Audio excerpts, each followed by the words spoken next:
Chapter 1. The Swollen Mango. The notification lit up Julian's phone on Valentine's Day evening. A reservation confirmation at L'Avenir, an upscale French restaurant. Julian was mildly surprised. For the 6 years of their marriage, he had always been the one to handle holiday logistics. His surprise turned to a dull, familiar ache an hour later when his wife, Clara, texted him, flooded with end-of-quarter metrics. "Working late tonight, don't wait up." Unable to sleep, Julian scrolled through social media around midnight. A post from Clara's workplace junior, Marcus, stopped his thumb. The caption read, "Only a dedicated mentor knows how to treat a guy. A beautiful night. A beautiful soul." The dessert was sweet, but not as sweet as your lips. The attached photo showed Marcus and Clara huddled close in a dim booth at L'Avenir. Wrapped around Clara's neck was the diamond pendant Julian had given her that morning. On the table sat a vintage Bordeaux Julian had pulled from his own cellar as a gift for her weeks prior. But what caught Julian's eye was the dessert plate Marcus was holding, a delicate millefeuille layered with vibrant mango puree. Julian sat in the dark kitchen and did something he hadn't done in a decade. He ordered a premium container of fresh-cut mangoes through a late-night delivery app. Clara was severely allergic to mangoes. Even a trace of the fruit caused her skin to erupt in painful hives. To protect her, Julian had completely banned the fruit from their home since their college days, sacrificing a taste he genuinely loved. When Clara finally walked through the front door at 2 a.m., Julian was quietly eating the fruit at the island. Clara looked startled, quickly hiding her defensiveness behind a flat, practiced tone. "Happy Valentine's Day, honey," she said, tossing a luxury tag Heuer watch box onto the counter. She noticed the mangoes and frowned, her eyes darting away. Julian wiped his hands, feeling remarkably empty instead of furious. Clara stepped closer, attempting to wrap her arms around his neck, whispering seductively about making up for lost time. Julian smelled a faint hint of cologne and smoke on her collar. He stepped back calmly. "I just ate mango," Julian said, his voice flat. "If you touch my mouth, you'll end up in the emergency room." Before diving into the video, did you know that over 80% of you watching right now aren't subscribed? Your one like and one subscribe means the absolute world to this channel and helps us keep going. Hit those buttons real quick, and let's get into the video. Chapter 2. Shifting Boundaries. Julian locked the guest room door behind him and dialed Diane, his regional director. 3 years ago, Diane had offered him a high-paying executive role in the company's international branding division. He had turned it down because the job required relentless global travel, and Clara, an intense ISTJ who lived by strict routines and predictable structures, had insisted she couldn't handle the instability.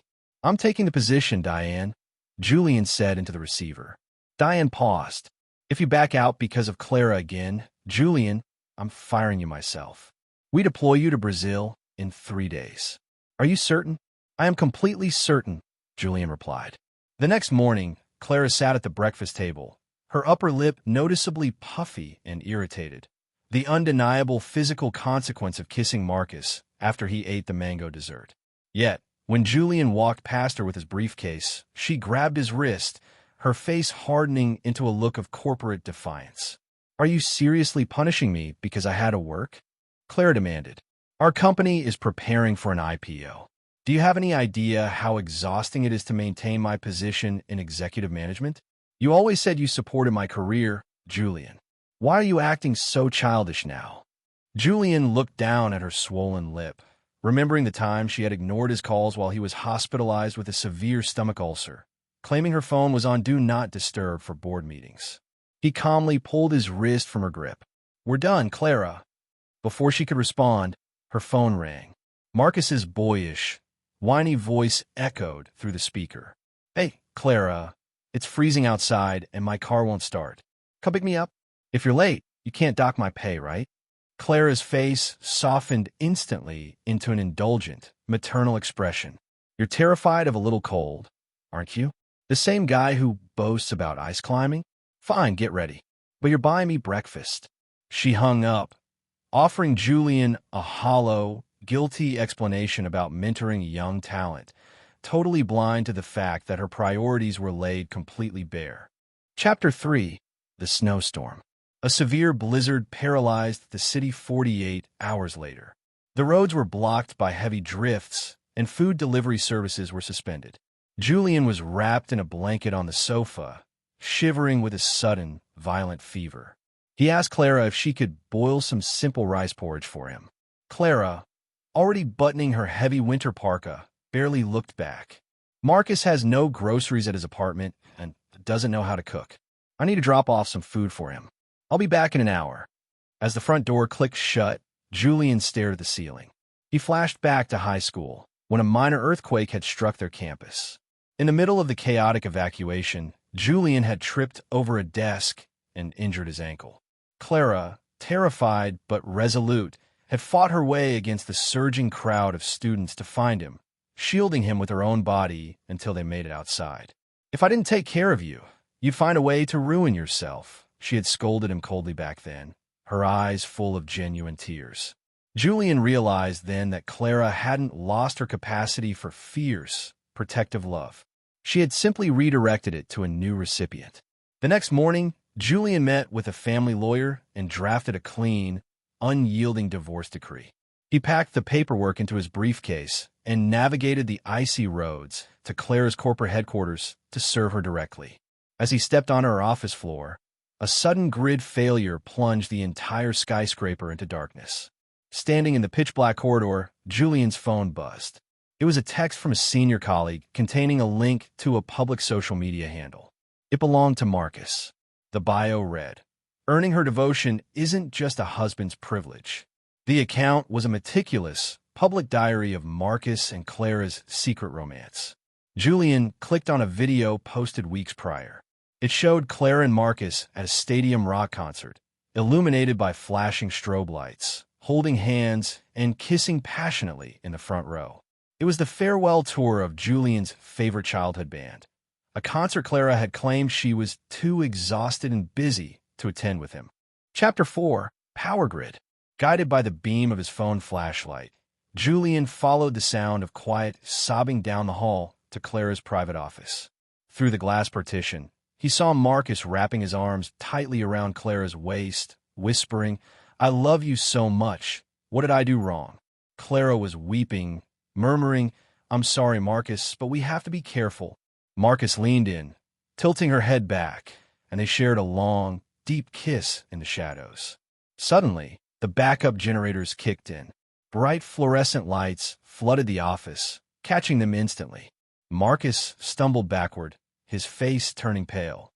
"Julian, it's not what it looks like. I'm just incredibly in love with her. Don't blame Clara." Clara stood frozen, her lips glistening, staring at Julian in absolute horror. "Julian, why are you here?" Julian walked in with a serene, pleasant smile. Without saying a word, he slammed a heavy left hook squarely into Marcus's jaw. Before the younger man could hit the floor, Julian grabbed his collar, pulling him up, and delivered a devastating right hook to his ribcage, leaving Marcus crumpled and wheezing on the rug. "That's for your pathetic, arrogant little face," Julian whispered. Clara screamed, stepping forward. Smack! Julian delivered a sharp, backhanded slap across her cheek. The sheer force of it cut through her hysteria. Julian unceremoniously pulled off his platinum wedding band and dropped it onto her desk like a piece of rubbish. He threw the printed divorce papers over the ring. "Sign them, Clara. We are completely finished." Chapter 5. The Roof. Clara abandoned all corporate dignity, chasing Julian down the elevator and out into the snowy plaza. "Julian, please, just listen to me. He's just a child. He didn't know what he was doing," she begged, grabbing the door of the taxi Julian had flagged down. Julian sneered at her through the open window. "He's an uneducated child? Is that why you're teaching him how to kiss in advance?" Before Clara could reply, a panicked security guard rushed out of the lobby. "Director Clara, Marcus has barricaded himself on the rooftop. He's threatening to jump." Clara's grip on the taxi door slackened instinctively. Her eyes darted between her husband and the building entrance. Julian let out a sharp, mocking laugh and slammed the cab door shut. Through the rear window, He watched Clara turn her back on him, running full sprint back into the skyscraper to save her lover. Arriving at their empty home, Julian began packing his life into suitcases. He found an old college graduation photo tucked away in a drawer. Looking closely, he noticed Marcus standing far in the background under a tree, his eyes burning with intense longing directed straight at Clara. And Clara's gaze wasn't on the camera. It was subtly tilted backward, acknowledging Marcus. The rot had set in long before Valentine's Day. That evening, Clara returned, looking entirely defeated after spending hours calming Marcus down. She fell to her knees, weeping bitterly and clinging to Julian's legs, begging for one final chance. Julian looked down at her calmly. "All right," he said unexpectedly, "on one condition. We take that 5-day island vacation we promised each other back in high school. We leave tomorrow morning." Clara looked up, her eyes flooded with immense relief. "Really? Just a vacation, and we can start over?" "Yes." Julian smiled, though his eyes remained entirely cold. Chapter 6. The Island Ticket. Julian knew exactly how to play the game. Before heading to the airport, he arranged a private meeting with Marcus at a quiet cafe. Marcus arrived looking battered and defensive. Julian casually tossed his newly issued Brazilian work visa onto the table. "Clara begged me to forgive her," Julian lied smoothly. "I told her that if she completely cuts you off, resigns from her position, and leaves the country to live on the islands with me forever, I'll drop the divorce." She instantly agreed. "We fly out in 2 hours." Marcus's face twisted into an expression of volatile rage and deep, insecure agony. Julian smiled, finished his espresso, and left. He knew Marcus's desperate, narcissistic psychology perfectly. The boy would never allow Clara to slip away so easily. At the international terminal, Clara was a nervous wreck, her eyes glued to her vibrating phone. Finally, she broke down, turning to Julian with a panicked expression. "Julian, Marcus was just involved in a horrific multi-car accident on the highway. It's life-threatening. Can we please just postpone the flight by 1 day?" Julian looked at her for a long time, the ambient noise of the airport fading into the background. "Do you remember the rock concert, Clara?" Clara froze. "I told you it was his birthday. It was my childhood dream to see that band," Julian interrupted softly. "I was actually in the stadium that night. I stood in the crowd and watched my wife kiss another man while she ignored my texts. There are no second chances, Clara. That was their farewell tour." He stepped back, waving his hand dismissively. "Go ahead. He's your junior, and you're his executive director. It would look terrible if you didn't show up at the hospital." Clara, feeling an immense sense of reprieve, muttered a hurried apology and ran out of the terminal to hail a cab. The moment her figure vanished through the glass, sliding doors, Julian walked over to a trash bin, tore the island ticket into pieces, and walked over to the kiosk to print his actual boarding pass. Destination: Rio de Janeiro. Chapter 7. The PowerPoint. The next morning, Clara woke up in a private hospital room, her head resting on Marcus's chest. She discovered that the life-threatening car accident was an absolute fabrication, a desperate lie Marcus had engineered to keep her from boarding the plane with Julian. Before she could even unleash her fury on him, a sickening dread settled deep in her stomach. She forced her dead phone onto a charger. The moment the screen lit up, a call from her father came through, his voice shaking with pure rage and shame. Julian had executed his final play. Before boarding his flight, he had emailed a massive 320-megabyte PowerPoint presentation to their families, their mutual friends, and every single board member, executive, and client at their corporation. The file contained high-definition screenshots of Marcus's social media, call logs, hotel receipts, and the concert footage. The final slide of the presentation was a meticulously photoshopped image of Marcus and Clara in a grotesque wedding collage, featuring a typed note from Julian, wishing this perfect pair of cheaters a lifetime of miserable, childless, everlasting compatibility. Clara drove back to her suburban neighborhood like a madwoman, nearly wrecking her car on the black ice. She burst through the front door, shouting Julian's name, only to find the house completely gutted. Julian had hired professional movers to clear out every single piece of furniture, artwork, and clothing belonging to him. On the kitchen island, where he had eaten the mangoes, sat a copy of the finalized divorce papers with a sticky note. Sign them and mail them to my corporate address. Don't look for me. Chapter 8. The Golden Sun. Thousands of miles away, Julian was standing on a balcony in Rio de Janeiro, watching the golden afternoon sun illuminate Copacabana Beach. The oppressive, suffocating weight that had defined his chest for 7 years had evaporated. His phone rang from an unknown international number. He answered it. Clara's hysterical, broken voice drifted across the line, her sobs echoing across the Atlantic Ocean. "Julian, please. I'm so sorry," she wept, sounding like a terrified child abandoned in a crowd. "Our reputation is completely ruined. The company forced me to resign. My parents won't even look at me. We were together for over a decade.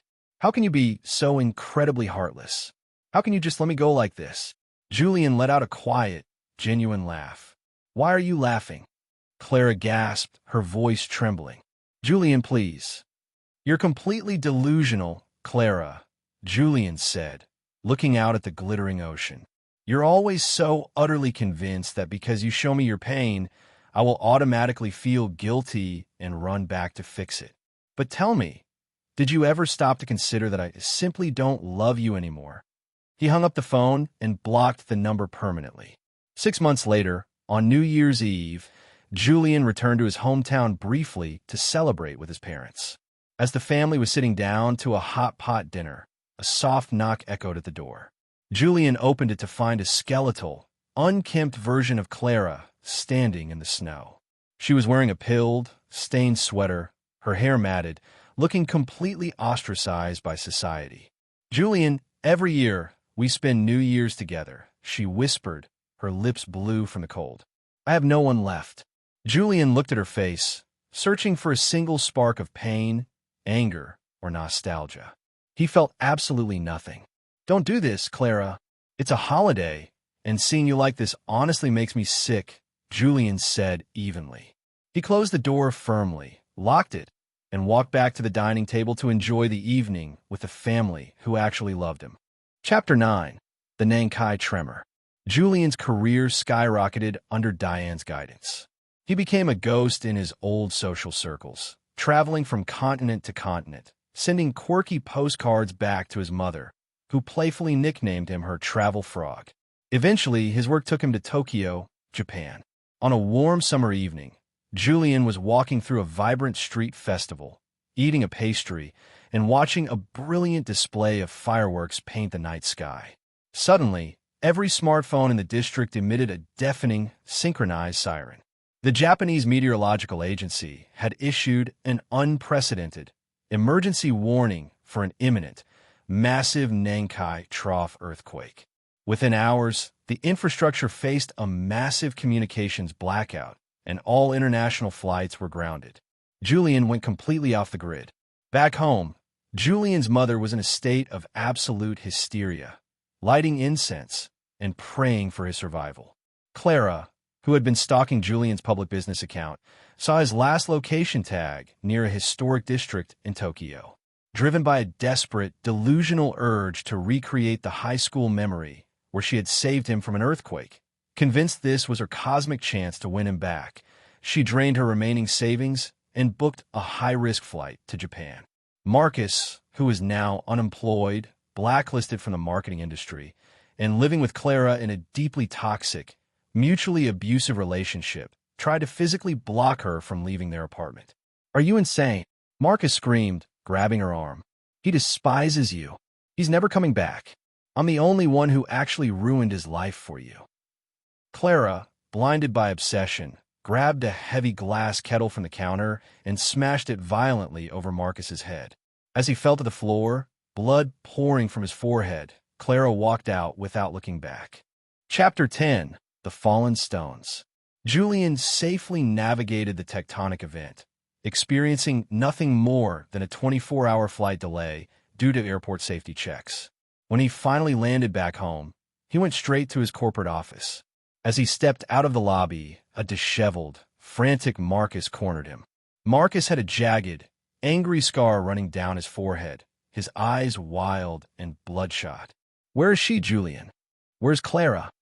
Give her back to me." Julian looked at him with profound disgust and signaled the security team.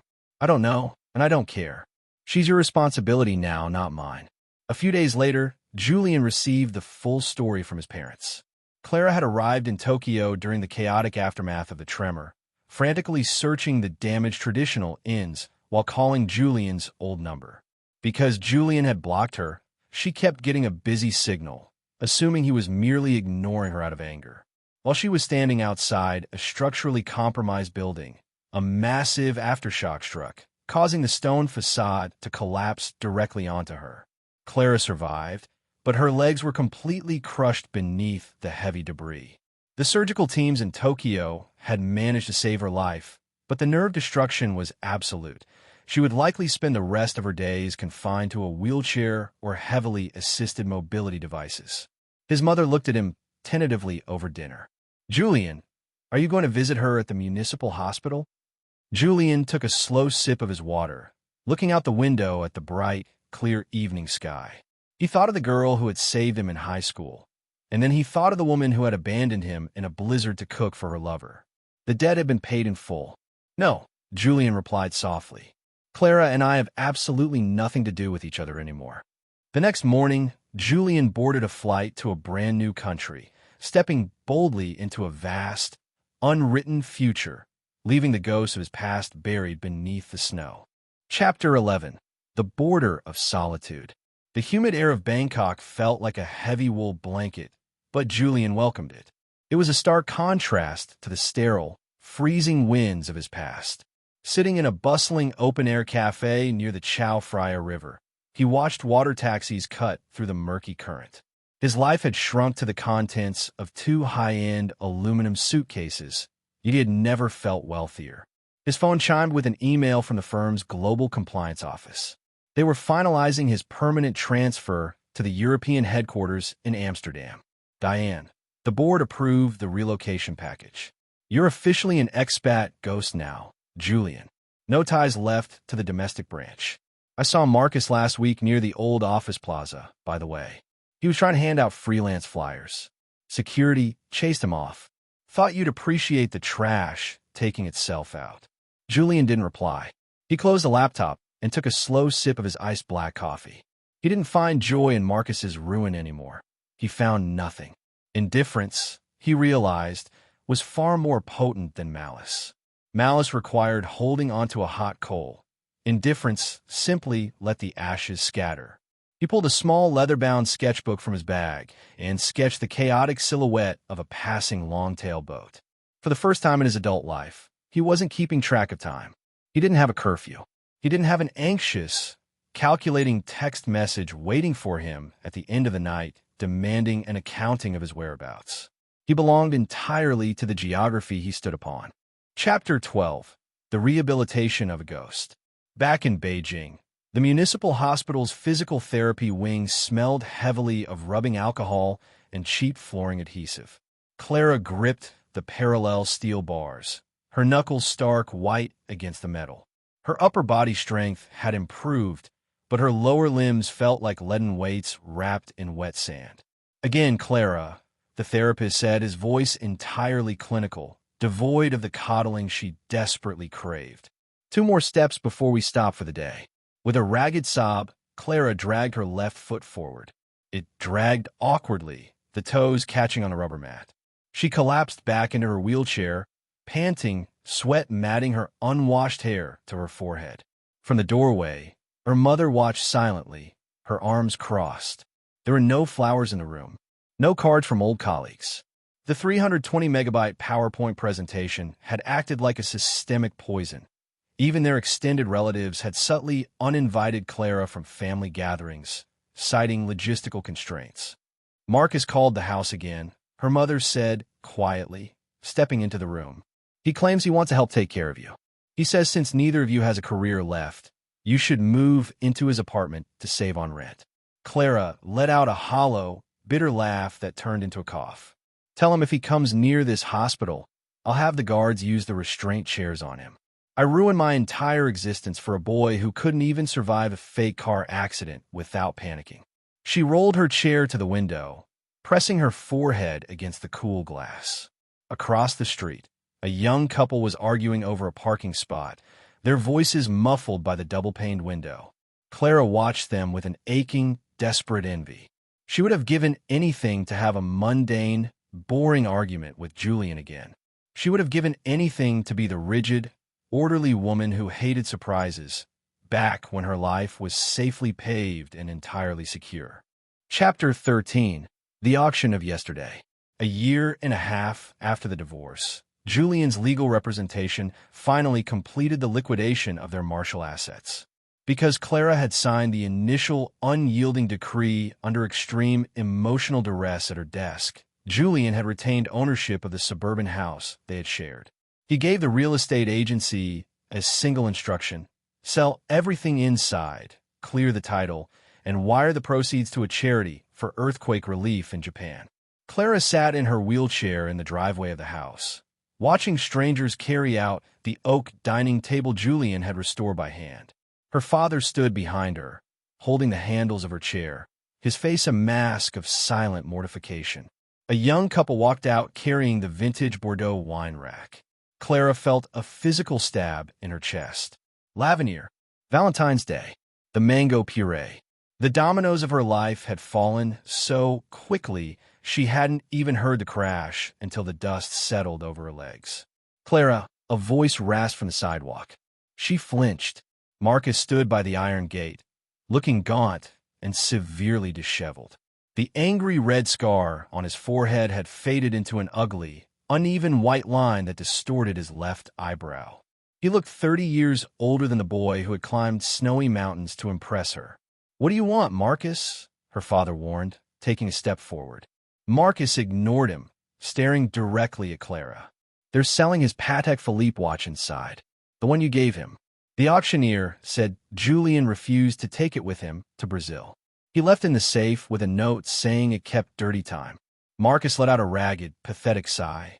"He really cleared us out, didn't he? We don't even exist in his history anymore." Clara looked at Marcus, and for the first time, the illusion was completely gone. He wasn't a rebellious, exciting adventure. He was just a small, insecure predator who had fed on her boredom, and she was the fool who had mistaken a parasite for a fire. "Go away, Marcus," she said, her voice dropping into a register so cold it surprised her father. "Julian didn't clear us out. We did to ourselves. And the worst part is, he didn't even have to watch us drown." Chapter 14. The North Sea Horizon. In the late autumn of 2026, the canals of Amsterdam were lined with golden, falling elm leaves. Julian pedaled his Black City bicycle past the Rijksmuseum, his wool scarf fluttering behind him. He pulled up to a historic brick townhouse overlooking the Prinsengracht Canal, his new permanent address. Inside, the rooms were minimalist, flooded with Northern European light. There were no relics of Beijing, no remnants of a childhood sweetheart who had broken her vows in the dark. On the mantel sat a single framed photograph, Julian and his parents laughing at the New Year's Eve hot pot dinner, right before he had shut the door on the past forever. His laptop buzzed on the kitchen counter. It was a video call from his mother. "Julian, look at you. You've grown your hair out a bit." She beamed, her face filling the screen. "Your father says you look like a proper European director now." "I'm adjusting, Mom." Julian smiled, leaning against the counter. "The weather is brisk, but the city is quiet. How is everything back home?" His mother's expression shifted slightly, a subtle hesitation entering her eyes. "Clara's family sold their apartment last week. They've moved back to a smaller town in the south. The medical bills for her rehabilitation were steep, and, well, without her executive salary, they couldn't maintain the lifestyle. Someone told me she's working as a remote data entry clerk now. She can't leave the house much." Julian listened, his heart rate remaining perfectly steady. The news felt like a weather report from a city he had visited once, decades ago, as a child. "I hope she finds peace, Mom," Julian said softly, and he genuinely meant it. He didn't wish her further agony. He simply wished for her to remain a stranger. "And you, son?" Are you lonely out there? Julian looked out the tall windows at the canal. A tour boat was passing by, its glass roof reflecting the pale blue sky. A group of travelers on board were raising their glasses, toasted by the setting sun. He felt the cool metal of his house key in his pocket, a key that belonged to a lock only he controlled. "No, Mom," Julian said, a calm, unbreakable warmth settling into his voice. "For the first time in my life, I'm exactly where I'm supposed to be." Chapter 15. The Golden Hour on the Prinsengracht. Spring arrived in Amsterdam with an explosion of pink and white tulips along the canal bridges. The biting winter winds gave way to a gentle, crisp breeze that carried the scent of fresh pastries and blooming elms. Julian stood on the terrace of his townhouse, holding 2 cups of freshly brewed espresso, looking out at the sun setting over the water. The sky was painted in brilliant strokes of amber and violet. A light breeze stirred the air as a woman stepped out onto the terrace beside him. Her name was Sophia, an architectural restorer he had met 6 months prior during a gallery exhibition at the Rijksmuseum. She had a warm, infectious laugh and eyes that looked at the world with a grounded, vibrant curiosity. Unlike the rigid, stifling silence of his past, conversation with Sophia was like a river, fluid, effortless, and deeply alive. "You're staring at the horizon again, travel frog," she teased gently, using the nickname his mother had proudly passed along during their weekend video calls. Julian smiled, handing her a cup, just realizing how beautiful the view is when you're finally looking forward. Sophia leaned against the railing, her shoulder brushing his comfortably. "Diane called earlier. She wanted to know if you're ready to head the new pan-European campaign next month. It means a week in Paris, a week in Rome." She tilted her head, a playful smile playing on her lips. She asked if you needed to consult a spouse first. Julian chuckled, a sound filled with genuine, unburdened warmth. "I told her my schedule is entirely my own, but I might bring a brilliant architect along for the ride if she's free." "I'll think about it," Sophia laughed, clinking her espresso cup against his. "But only if we get to see the sun rise over the Seine." Later that evening, Julian sat at his desk, drafting a final email to his parents. He attached photos of his bright, light-filled home, his sketches of the city, and a candid picture of Sophia laughing by the flower market. For the first time in his life, his choices weren't a sacrifice or a test of endurance. They were simply a reflection of his own happiness. He closed his laptop and walked to the window, watching the city lights twinkle on the surface of the canal. The past was no longer a heavy shadow or a source of dull pain. It was completely gone, reduced to background noise from a life he had outgrown.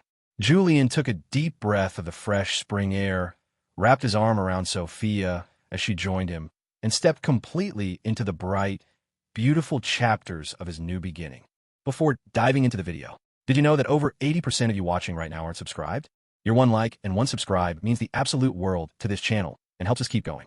Hit those buttons real quick, and let's get into the video.